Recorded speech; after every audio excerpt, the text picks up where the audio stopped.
মনা। হ্যাঁ, আরে পুটকি আন্টি বলো। মনা, তোমার মা বাড়ি আছে? না আন্টি, মা তো বাড়িতে নেই, কিন্তু মা বলছিল যে তাড়াতাড়ি চলে আসবে। হ্যাঁ, তাহলে আমি এখানে অপেক্ষা করছি, ঠিক আছে? হ্যাঁ, ভিতরে এসে বসো, কেন বসো।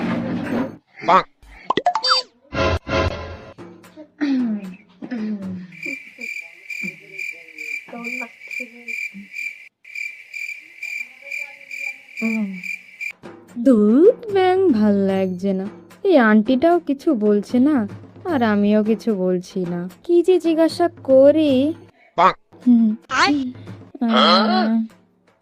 চায়ের কথা জিজ্ঞাসা করি, হ্যাঁ তাই করি।